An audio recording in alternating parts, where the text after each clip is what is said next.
Hello friend, आपका स्वागत है मेरे यूट्यूब चैनल सैनिक क्लासेस सक्सेस में। जैसा कि हमने पिछले टॉपिक में पढ़ा था कि साइंस का हम 11 चैप्टर लेके चल रहे थे क्लास 10th का। तो इसी क्रम में आगे बढ़ते हुए आज का टॉपिक है ओम का नियम।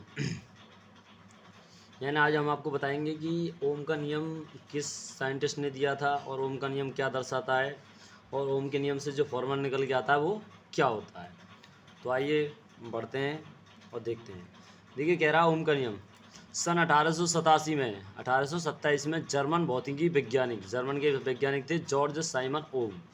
ओम का पूरा नाम क्या था? जॉर्ज साइमन ओम ने किसी धातु के तार में प्रवाहित विद्युत धारा आई, यानी कि कोई धातु का तार था, उसमें जो धारा बह रही थी वो आई थी, तथा उसके बीच, उसके सिरों के बीच विभवांतर जो बी होता है वोल्टेज में परस्पर संबंध का पता लगाया। यानी कि जो जर्मन वैज्ञानिक थे जॉर्ज साइमन ओम ने क्या पता लगाया कि जो विद्युत धारा है और वोल्टेज है उसके बीच में क्या कोई रिलेशन है, क्या उसके बीच में कोई संबंध है। तो उन्होंने पता लगाया और उन्होंने एक नियम दिया जिसे ओम का नियम कहते हैं। ओम का नियम क्या कहता है, देखिए जानते हैं। ओम ने कहा एक विद्युत परिपथ में धातु के तार के दो सिरों के बीच विभवांतर, उसमें प्रवाहित होने वाली विद्युत धारा के समानुपाती परंतु तार का ताप समान रहना चाहिए, इसे ही ओम का नियम कहते हैं।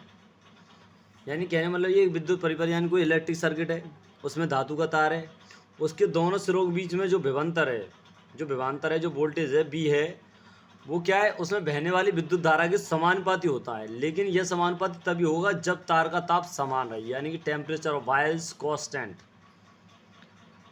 यानी जो तापमान है किसका, तार का, जिसके सिरों का बीच का तुम विभवांतर निकाल रहे हो उनके बीच का तापमान हमेशा समान होना चाहिए।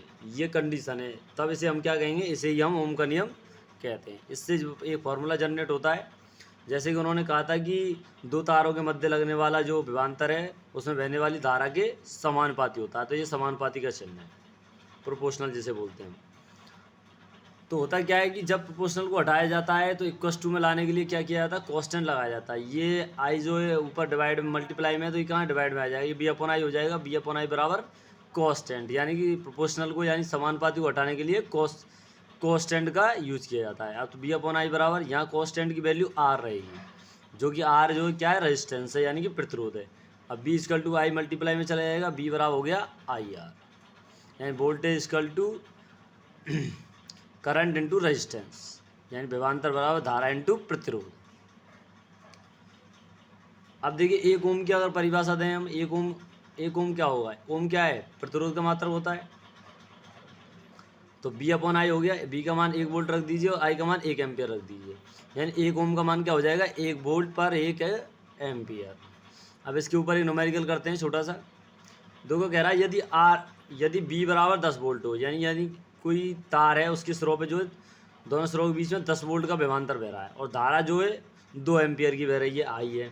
तो प्रतिरोध क्या होगा, यानी कि जो उसके में रेजिस्टेंस क्या होगा, if the value of voltage is 10 volt and the value of current is 2A, यानी 2 ampere, then what is the value of resistance. तो क्या था, प्रतिरोध की वैल्यू यानी कि मान क्या होगा।